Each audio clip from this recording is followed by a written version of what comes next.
Civilization has a funny way of pretending that it outgrew the supernatural. The Watcher, starring Naomi Watts and Bobby Cannavale, tells the story of homeowners who say they were driven out of their dream home by a stalker called the Watcher. He decided to go through with this elaborate plan to kill his entire family in order to save them from eternal damnation.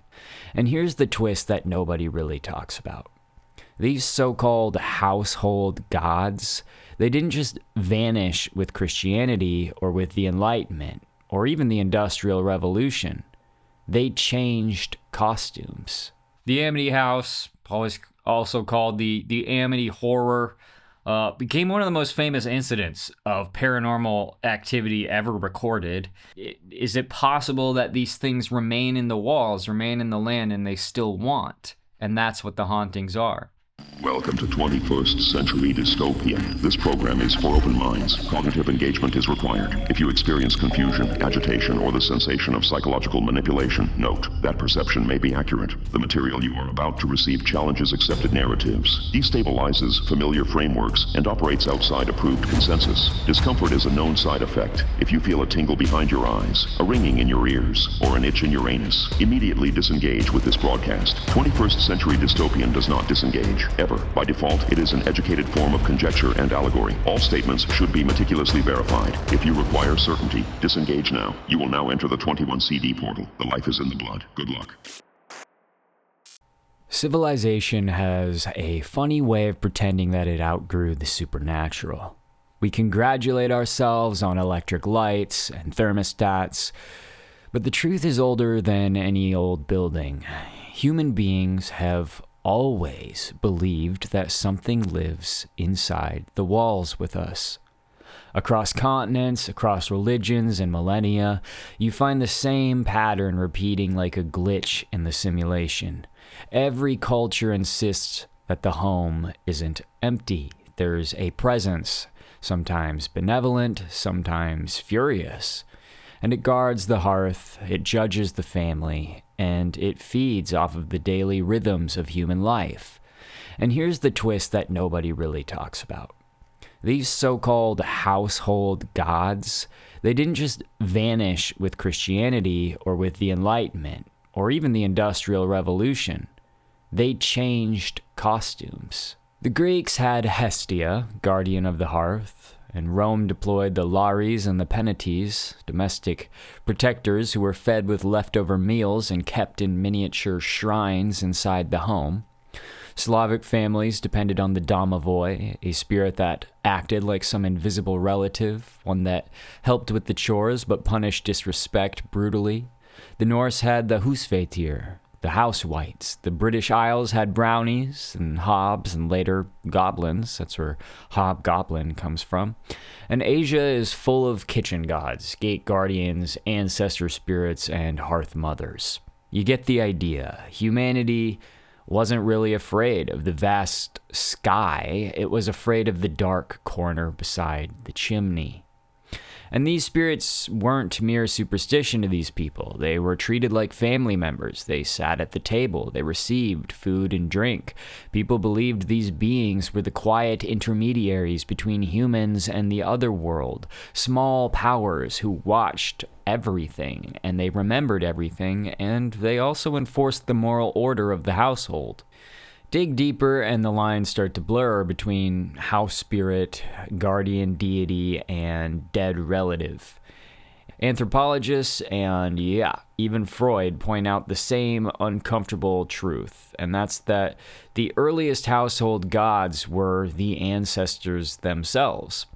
Families believed their dead stayed close to them, lingering as protective spirits, but also demanding constant attention, it seems. If you ignore them, the luck of the household appeared to turn sour. Japan's Shinto system shows that this evolution happened in motion. A newborn is immediately registered as a family child of the local shrine, and in death becomes a family kami, a literal household deity. The shrine is in the home, the kamidana, and it isn't just symbolic. It's quite literally an address, a mailbox for communicating with the dead, if you will.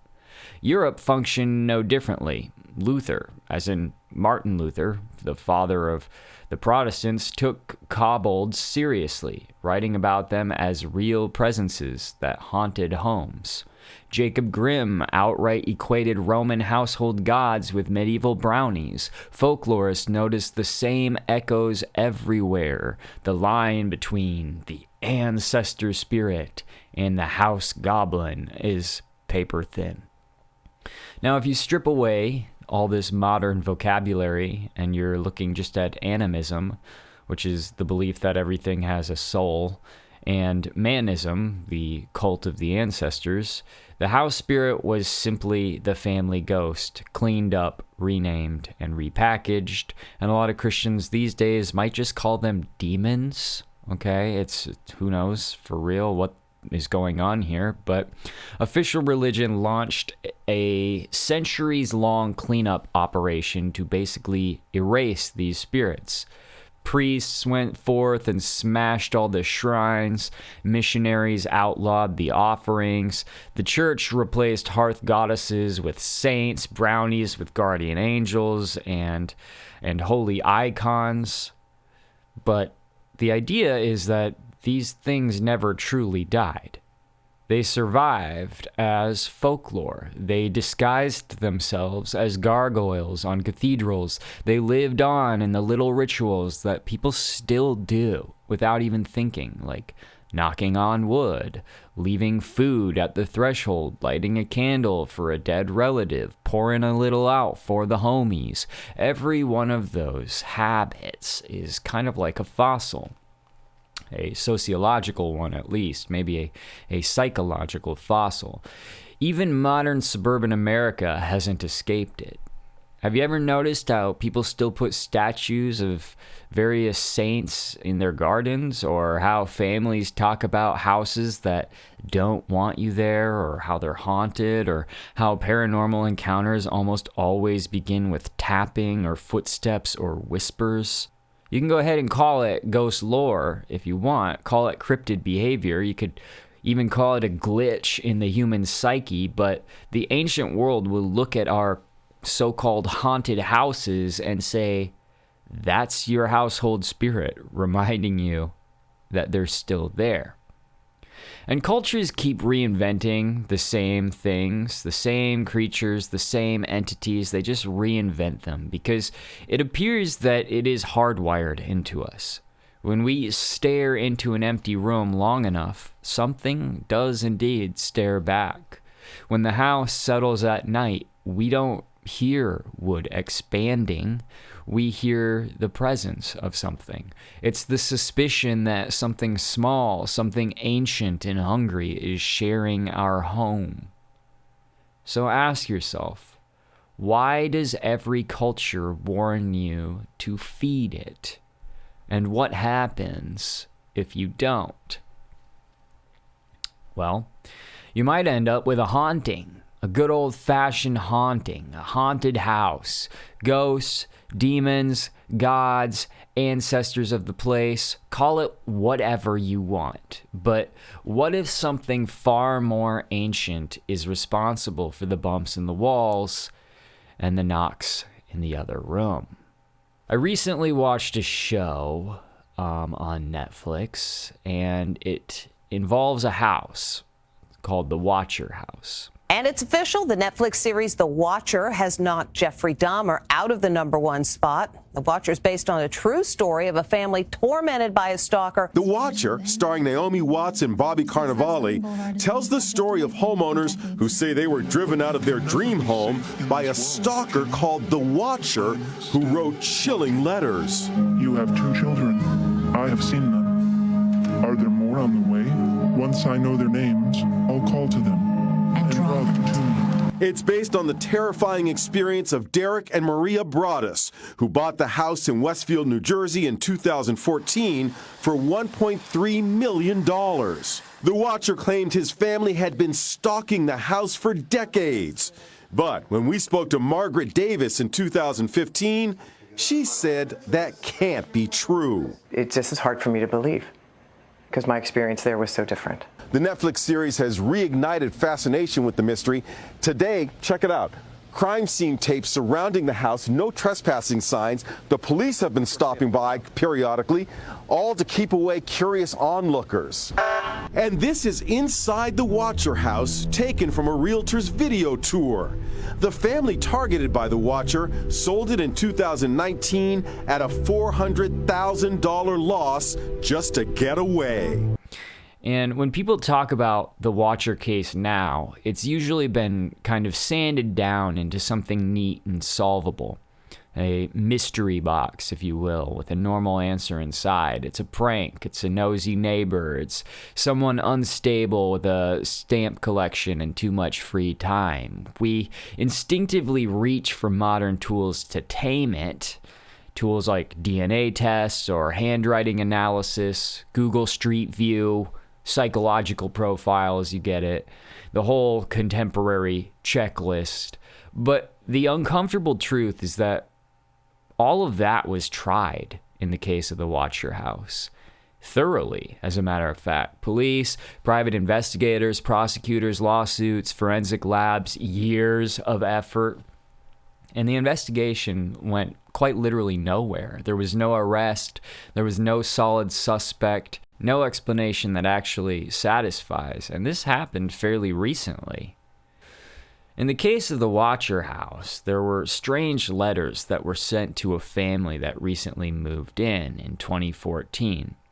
The letters themselves don't behave the way that ordinary harassment does. They don't feel improvised or personal. They feel almost like a declaration.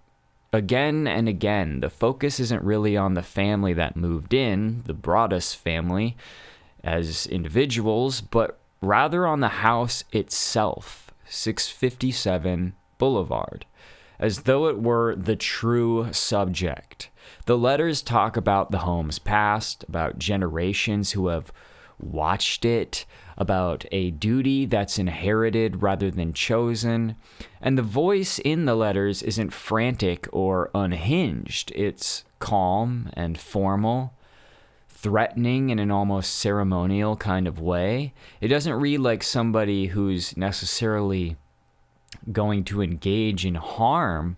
It reads like something asserting authority, like a notice of jurisdiction rather than any real warning.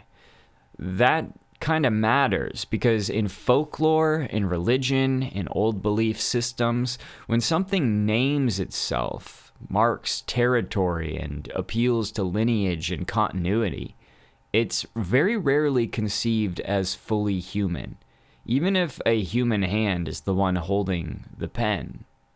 The first letter, received June 5th, 2014, says, Dearest new neighbor at 657 Boulevard, allow me to welcome you to the neighborhood. How did you end up here? Did 657 Boulevard call to you with its force within? 657 Boulevard has been the subject of my family for decades now. And as it approaches its 110th birthday, I have been put in charge of watching and waiting for its second coming. My grandfather watched this house in the 1920s, and my father watched it in the 1960s. It is now my time. Do you know the history of the house? Do you know what lies within the walls of 657 Boulevard? Why are you here? I will find out.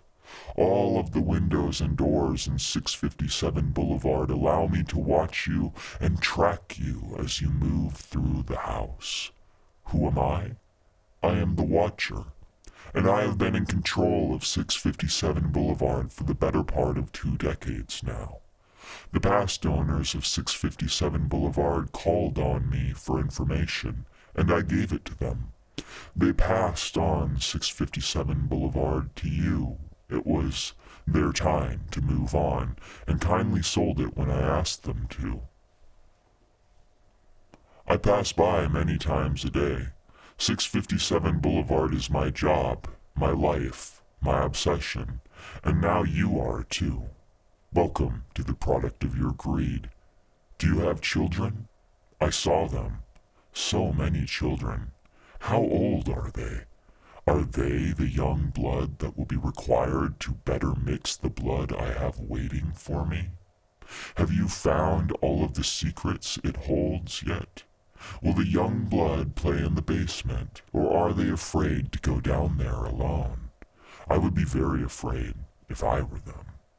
It is far better for them to be friends with me than to be enemies, because as I said, I am the Watcher. Be prepared. The Watcher. The Watcher case begins to align with this older worldview almost immediately. The writer describes the house as something that must be watched, implying both vulnerability and value. Watching in religious language is not neutral. Angels watch, sentinels watch. Watchers in particular are a charged term. In the Book of Enoch and related Second Temple texts, the Watchers are a class of angels assigned to oversee humanity. They are not shy figures. They intervene, they teach forbidden knowledge, they fixate on human bodies and bloodlines, and they are ultimately condemned for abandoning their appointed role. When the letter writer refers to themselves as the Watcher, they are not choosing a casual nickname, whether consciously or unconsciously. They are invoking a sort of ancient category, a being that oversees, that surveils, and occasionally intrudes. Spirits inherit territory. They persist even as human occupants come and go. When a demon attaches to a location, it does not experience time as humans do. Decades mean very little. Ownership transfers are bureaucratic illusions. The land, the structure, the threshold, they all remain the same. And from that vantage, the Watcher's generational claim could be interpreted literally rather than theatrically. What makes the Broadus case particularly anomalous is that it lacks the usual hallmarks of human malice. There's no demand for money, there's no attempt at extortion, there is no clear benefit to the writer beyond fear itself. Instead, the letters display a fixation on children that is both intimate and abstract. They are referred to as young blood, not as like sons or daughters, not as individuals with personalities or names, but as a sort of resource. And this is deeply consistent with occult and demonic narratives. In folklore and theology alike, children kind of represent this potential, this vitality and a future. Qualities that are kind of prized by parasitic entities that can't generate life on their own. Fear of child sacrifice is not just a superstition. It is the theological expression of a belief that malevolent powers kind of hunger for innocence because it sustains them. The letter's obsession with whether the children are, quote, playing in the basement carries a kind of symbolic weight that's older than psychology alone. There's something else going on here. Basements, cellars, crawl spaces.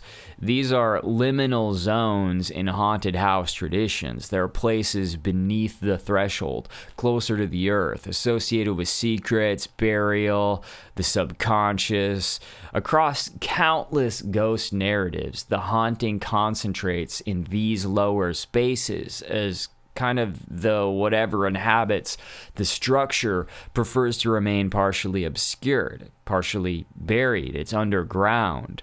The Watcher's curiosity about whether the children have found what is in the walls yet or are playing in the basement kind of echoes this trope in an uncanny way. Human stalkers don't really talk this way, but spirits have been known to. Letter 2, received June 18th, 2014, says, Welcome again to your new home at 657 Boulevard. The workers have been busy, and I have been watching you unload car after car. I've asked you to bring me young blood, and it seems you listened. You have made me happy.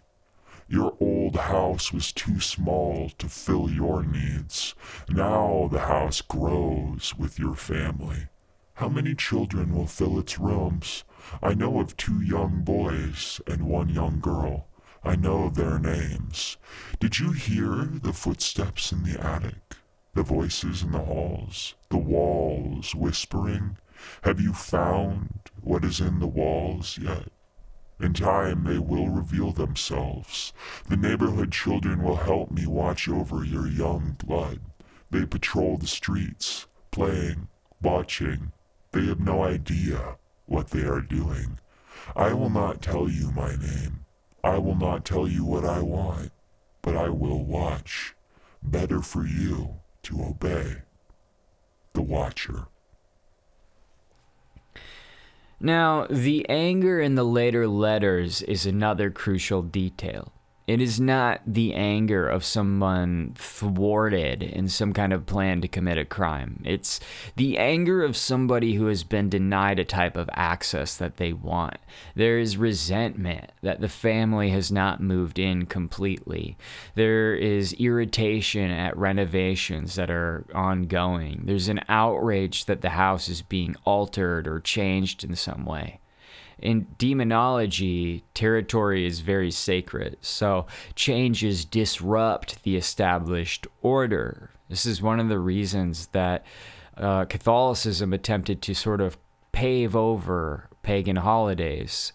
Exorcism manuals routinely describe infestations escalating when homeowners renovate, when they remove old fixtures, or when they reconfigure rooms. The entity in this case interprets this as desecration. The Watcher's hostility also intensifies. Precisely, when the Broadduses assert this ownership through alteration. And that pattern is kind of difficult to dismiss as nothing but coincidence. Letter 3, received July 18th, 2014, 1 month later, says, Where have you gone? 657 Boulevard is missing you. I watch and do not see you return. I do not understand this. You were supposed to fill the house with young blood. You were supposed to grow old here. Do you have lights on at night because you are afraid? Turn them off. They only help me see. I am watching the house, and I do not like what I see. The house is restless. Your greed has disturbed what should not have been disturbed. No matter what you do, no matter how many locks you use, no matter who protects you, I will watch. The Watcher. In the Watcher House case, law enforcement investigations, even though they were thorough by all contemporary standards, yielded absolutely nothing. And this might be because they were hunting for a person. DNA testing produced profiles that simply did not match suspects. Surveillance generated absolutely no usable leads. There were interviews and they went nowhere. And from a strictly secular perspective, this suggests either extraordinary luck on the part of the perpetrator or an incorrect premise altogether. They were viewing this through the wrong technology, through the wrong lens. From a spiritual perspective, it suggests that the agent behind the phenomenon may not be singular. They might not be stable. They might not be embodied in a way that police procedures can even capture or pick up on. This idea of a human host intermittently influenced or compelled by a non-human intelligence is anathema to modern investigative thinking, but it's also foundational in religious literature. Possession does not announce itself with theatrics in most recorded cases. It manifests as fixation, distortion, compulsion, obsessive behavior, all of these types of attitudes, these behaviors that the individual themselves can't fully explain. They don't really know why they're doing what they're doing. Sometimes it's kind of like an out-of-body experience. except the body is being manipulated, and so I guess it's more like a parasite and host relationship. One of the most overlooked aspects of the case is what happens socially to the family. They're not protected by the community at all. They are slowly isolated by the community. They're questioned, they're doubted, and eventually they're even blamed.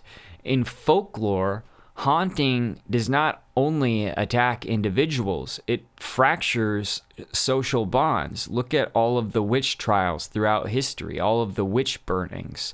Communities under spiritual pressure turn inward. They begin to become suspicious and cruel, and they're eager to identify scapegoats. They're eager to find the witches. The Broadduses become objects of rumor and resentment in their community. They're accused of fabricating the entire thing. They're faking their own torment. This mirrors countless historical accounts where victims of unexplained phenomena are punished for the discomfort that they're suffering, and this causes others to become uncomfortable as well. The demon does not need to destroy them directly. It lets the community do the work itself. The sudden silence of the watcher after the family leaves invites another uncomfortable interpretation. If the letters were merely a prank or harassment campaign, logic would suggest that the behavior would continue with new occupants, right? But instead, it stops.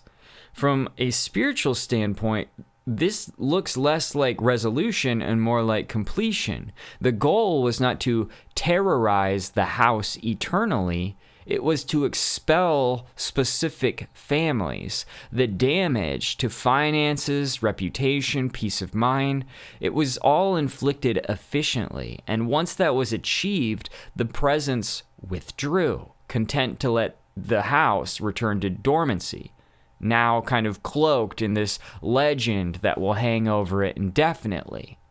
Hauntings rarely announce themselves dramatically forever. They flare up. They burn through a household. They settle afterwards. The folklore of cursed places is filled with cycles, periods of intense activity that's followed by long stretches of quiet. This keeps the belief alive while minimizing exposure. A loud, constant haunting, it invites scrutiny and intervention, and quite frankly, it would invite bulldozers. If this house was such a problem nonstop, then it would just get destroyed completely. They would start over from the beginning, just like they do in a lot of murder houses where a lot of murder takes place. The home is typically bulldozed, but a whispering haunting will survive. The Watcher case fits this rhythm with a sort of unsettling precision. In a last-ditch effort, Mr. Broaddus actually even began writing his own anonymous letters to his neighbors, thinking that they were in on it somehow, and he wanted to essentially give them a dose of their own medicine, so to speak. He wanted to sort of scare them out and see if any would come forth and confess that they were the actual Watcher after being confronted by his own Watcher letters. And this is a very interesting detail. Surprisingly, it was pretty much proved that he didn't write all of the Watcher letters, but what wasn't proven was who did write the original Watcher letters. Under demonic pressure, humans often act out of character. Rage leaks sideways. Judgment kind of fractures. This does not prove guilt. It suggests a sort of contamination on a mental or spiritual level. In theological terms, oppression doesn't really require possession. It requires proximity, like a sickness being contracted. A family under sustained psychological and spiritual stress will eventually begin to resemble the very thing that is afflicting them. Society operates this way as well. This is a very sociological concept. The watcher creates watchers. Letter 4, dated February 13, 2017, arrived after lawsuits and zoning hearings around the house. You wonder who the watcher is? Turn around, idiots. Maybe you have even spoken to me, one of the so-called neighbors who has no idea who I am. Or maybe I am one of your so-called friends who you have deliberately ruined. Maybe I am the brother of a former owner, or maybe I was a hired watcher. The house is crying from all the pain you are putting it through. You are despised by the house and by me. There are many ways to get you out. Messages can be sent. Maybe a car accident. Maybe a fire. Maybe something as simple as a fall. Your house is my obsession, and now you are too. Keep your head on your shoulders. The Watcher. Curiously, in the Netflix show, they brought up a completely different household tragedy, if you will. This one, an actual murder. The murder of the List family by the patriarch John List. And this did not really have any connection with the Watcher house, but it does occur only a little over 60 miles away from the Watcher house, which is interesting. And what happened is, on the morning of November 9th, 1971, John List's religious fanaticism, allegedly, and some financial troubles he may have been having, reached a tipping point. He decided to go through with this elaborate plan to kill his entire family in order to save them from eternal damnation. John waited until his children were at school and then took a 9mm and a .22 caliber revolver, and he began a murder spree upon his own family. His first victim was his wife, Helen, who he shot in the back of the head, and then his elderly mother, who was 84 at the time. Her name was Alma. And then he waited for his daughter, Patricia, who was 16, and younger son, Frederick, who was 13, to come home from school. And as they entered the house, he shot each of them in the back of the head. Having no qualms with what he had just done, John List goes, he makes himself a sandwich. Some people say he went and took a shower. And then he just ran some errands in town. He closed his bank account, he closed his mother's bank account, and then he swung by his last remaining alive son's high school, John Frederick, to pick him up from a soccer game that was going on there. And then he drove his son home. The father shot his son repeatedly, and evidence shows that John Frederick, the son, was not killed instantly by the first shot and actually attempted to defend himself. It was later revealed that he was shot 10 times. List then took the bodies of his wife and children and he put them in sleeping bags, and he left them in the mansion's ballroom. And then he cleaned the entire crime scene, cleaned up all the blood and everything. He removed his face from all of the family photos, and he turned all the radios in the house to religious stations so that they were playing religious music.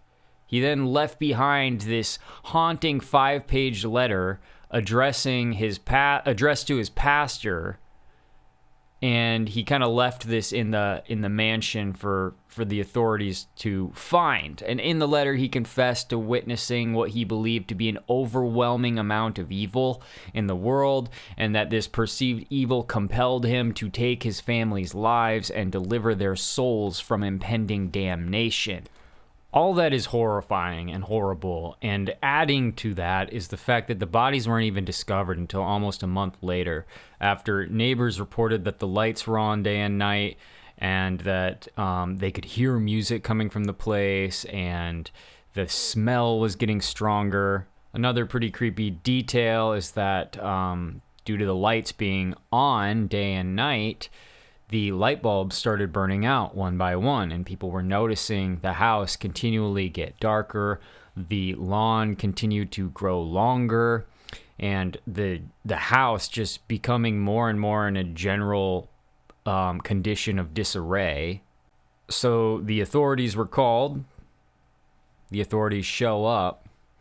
They find the wife and children dead in the sleeping bags in decay. And they're like, okay, well, where's Grandma? And it turns out that John List had left a detail in his letter stating that Grandma was upstairs, still lying dead in the hallway, and that she was too heavy to bring downstairs to the rest of the family. It's hard not to look at the Watcher house situation, which sure, maybe was just some prankster. But when you combine it with things like the John List murders that occurred only a little distance away, and then also with the murders of another extremely famous house that I'm going to tell you about here in a minute, you can't help but ponder the spiritual aspect. What is going on in these houses? Is it something that's in the area? Is it something claiming the territory, the ground? Why are there so many strange house possessions, household murders in this little area? And not only in this area, but what causes this to stick around in the first place? What causes things to get so bad in a specific domestic environment that you would do something like murder your entire family? I can't help but relate this back to the house demons, the house spirits of old, and how if they were not pleased, if they were not catered to, if they did not feel respected, misfortune would fall upon your family. This is a very ancient belief set that when you view through this modern lens, you can almost see a correlation. You can almost see where it went wrong. You can almost see how it has evolved. And of course, this isn't going to be the answer to everybody. Listen, I mean, I went to college too. I understand the idea that people can just snap. I understand psychology a little bit. Like, I get it. But if you look at it through the realm of spirituality on a cultural level, on a familial level, and you just look at the way of the world in the ancient days when spirituality was kind of at the forefront, and you compare it to now when science and explanations that are mathematically provable are at the forefront, you can kind of see how we stopped believing in the original things that were blamed for causing these types of situations. And so naturally, there's going to be an array of answers from the people who believe or lean towards the older way of things, and from the people who lean towards the modern and newer way of things. I'm not necessarily trying to prove that all of these are examples of demonic possession, but I know that if I saw these people in person, or I was on the jury in these courthouses while these people were in there, I would definitely consider them demons. I would use demonically possessed as a way to describe them, whether or not there was an actual in the spirit or in the flesh demon jockeying them with their revolvers to kill their entire family. You know, there's another story of a guy named Jack Fiddler. This is a story from 1907. He believed he was a Wendigo hunter, and he killed some of his family members thinking that they were Wendigos. And the Wendigo is largely attributed to being a demon. It's attributed to demonic presence, demonic influence. It is an entity of darkness and of hunger that leads one to cannibalism, leads one to eating human flesh. It's one of the founding stories that gave rise to the idea of Wendigo psychosis. And when does this sort of thing take place? When would the Wendigo arrive, and when would it take over a human being? When would this demon start puppeteering a human being? When they were cooped up for too long during the winter times with their family members and with their friends. Just out of nowhere, they would snap and they would start eating them, killing them, etc. Not necessarily in that order, but you get what I'm saying. The general idea is that these negative, evil energies seem to get trapped in the corners of houses and strike when you least expect them. But in some of these haunted houses, you can actually almost tangibly feel those energies and see those things, and kind of know that if you stick around too long, something bad might happen. And I think some of these mass murders, some of these weird situations in these old houses is what these people are experiencing prior to the calamity that inevitably strikes. The Watcher did not need to burn the house down or harm the children directly. It achieved something subtler and more devastating. It hollowed a family out from the inside until they abandoned the place entirely. In spiritual warfare, this is considered a success. The house remains. The fear remains. The haunting, it's all still hanging over that place. The example is set. It was even prominent enough for Netflix to take a shot at it. Others will approach that place, that house, with caution and with curiosity. They'll approach it with dread. The current owners try to keep everybody away, saying that nothing is going on. Attention, human attention, is literally a form of nourishment for demons, though. So, regardless, the Watcher, if a spirit entity, continues to thrive. The investigation, as you can imagine, produced nothing, because nothing in the modern sense was there to find. Yet, something was undeniably present. The Watcher, a voice without a face, an anger without a body, a claim without a signature. Older people might have called it a house demon. Medieval priests would have called it some kind of infestation. Ancient texts might have called it something else, whatever the case may be. And we, in the modern era, we call it superstition because it makes us feel better. We call it a prank. But the case remains what it has always been. A family tried to possess this house, and the house, or whatever dwelt within it or around it, refused to be owned. And the investigations, as we said, were quite thorough. I'm not going to go down the list of all the things that were done, but in this particular case, there were many people interviewed, all of the neighbors. There were DNA samples taken from almost all the people. Of course, there were a few that refused, etc., etc. Interrogations were done. Harassment was declared. There was this was a very legal endeavor because this was an expensive house. It was a big kind of mansion. And yet, despite all of that, no answers were ever provided. No guilty parties were ever found. And the Broadduses were forced to just move away because they did not feel comfortable. So who can say for sure what actually happened? You can watch the Netflix show if you want. It is kind of fun. I wouldn't call it, anything. It's not like a documentary style. There are definitely creative liberties taken. But during the research, I was actually quite impressed with how little law enforcement actually found. And that does make you wonder, was this an entire community-wide prank played on the Broadduses, or was there something spiritual going on? Another detail that has been overlooked in popular media is the fact that there is another very famous house not far from the Watcher house, only about 50 miles away. And that is the Amity House. The Amity House, also called the Amity Horror, became one of the most famous incidents of paranormal activity ever recorded, and it would inspire a book and a successful series of Hollywood films. And there's an incredible write-up on the internet. It's on unredacted.com, and I'm going to share that here. Sure, I could have gone, I did a bunch of research on it. And there's all sorts of theories about what actually happened at the Amity Horror House. I think that all evil is impacted by something spiritual in the end. And so whether this dude who committed these murders was involved with the mob, whether he was a drug smuggler, whether he was on meth, or whether he was just possessed, who knows? But the murder that actually took place in this house is pretty insane. And so I'm going to go ahead and just read this for you.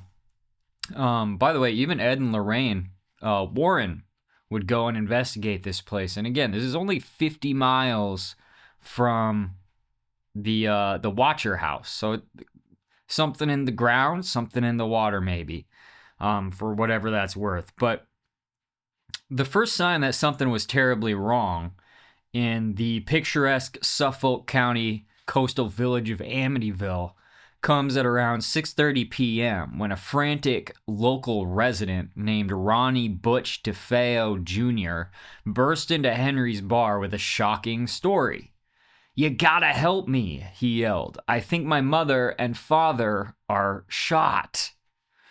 Several of the bar's patrons immediately rushed to the house, where they were hit with the stench of death. DeFeo's mother and father were both shot in their beds. Worst still, 4 of their children had been slaughtered as well.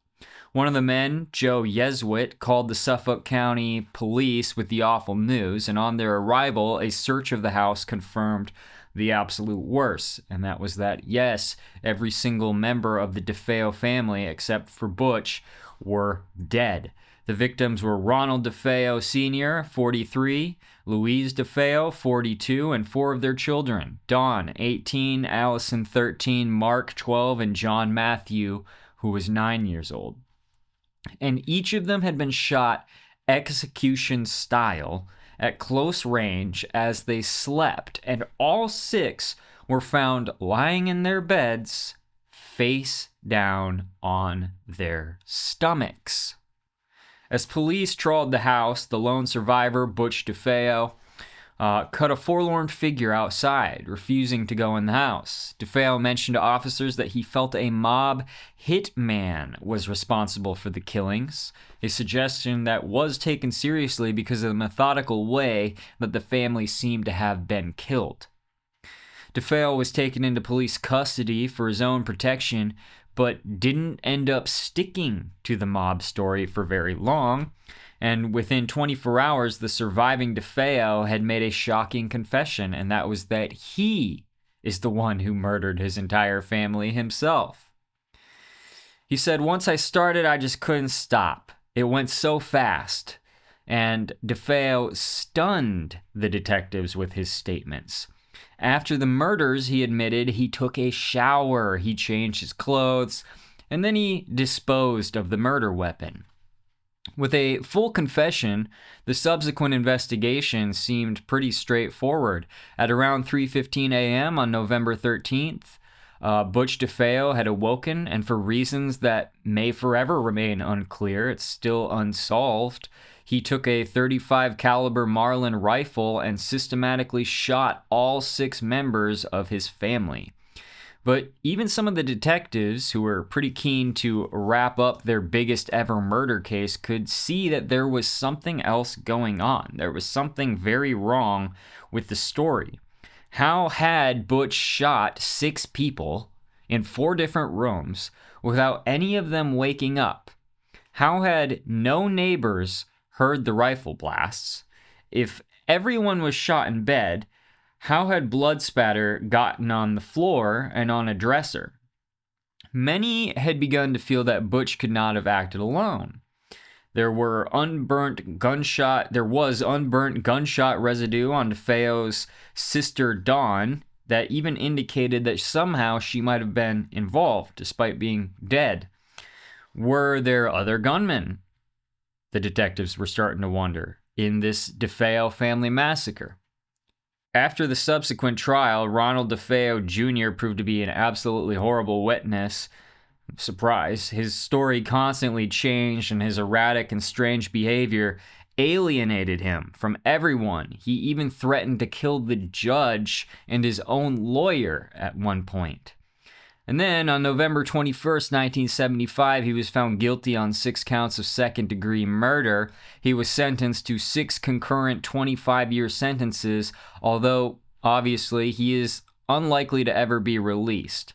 But despite the conviction, it was clear there was a serious problem with the official story. No shit.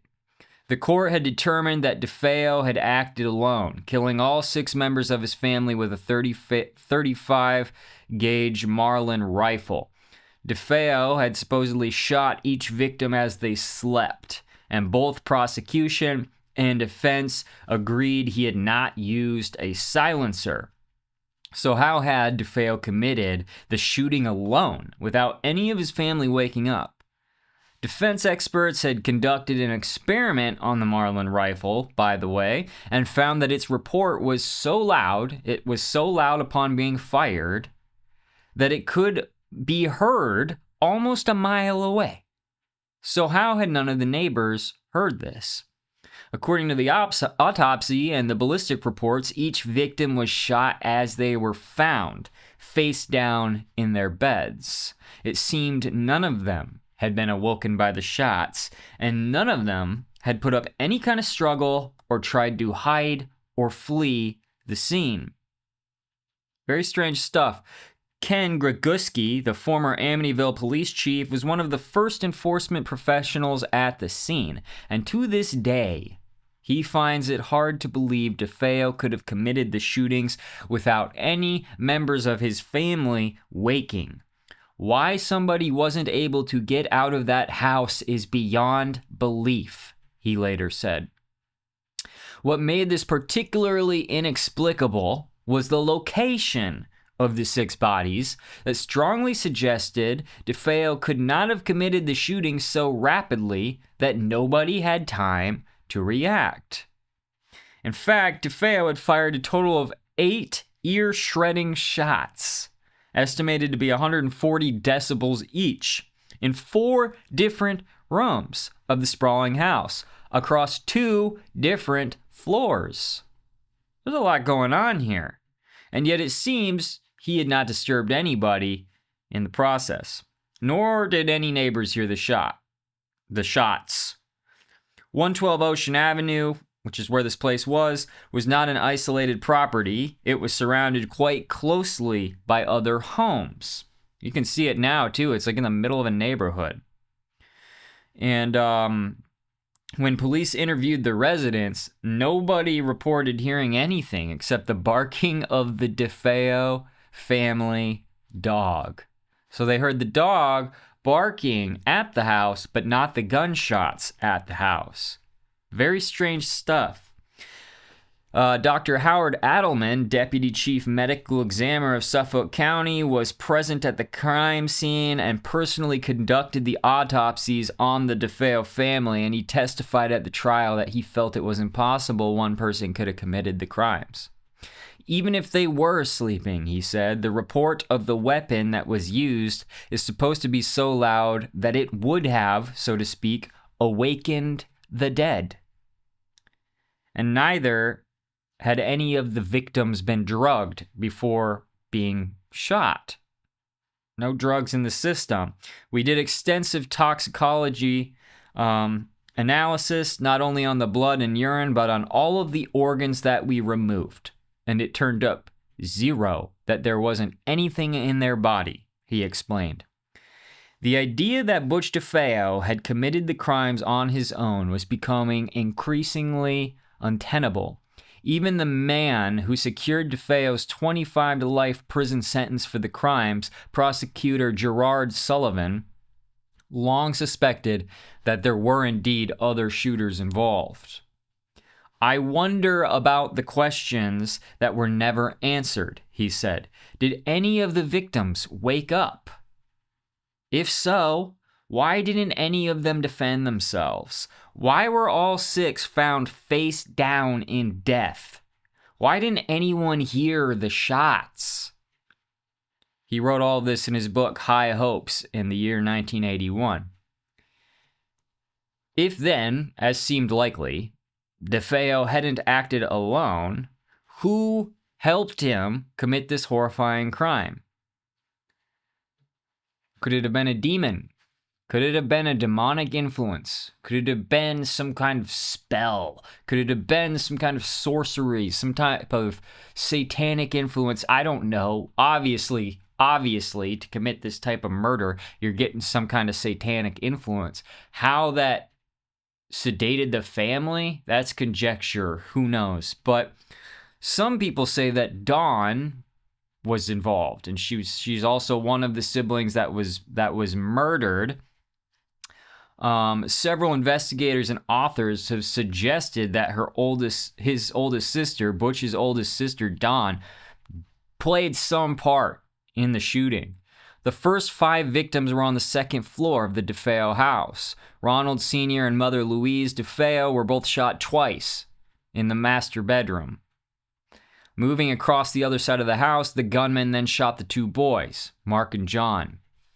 Completing the second floor shootings, 13-year-old Allison DeFeo was shot once in the head. That's a total of 7 shots now, at 140 decibels each, remember. Before the gunman even started to ascend the stairs to Dawn's 3rd floor bedroom. Interesting. It is therefore unthinkable that Dawn, entirely unsedated or drugged, would not have already been alerted to a gunman before they had even arrived on the 3rd floor. Yet, as we have seen, she appeared to be peacefully asleep, face down in her bed, having made no attempt to escape, defend herself, or hide.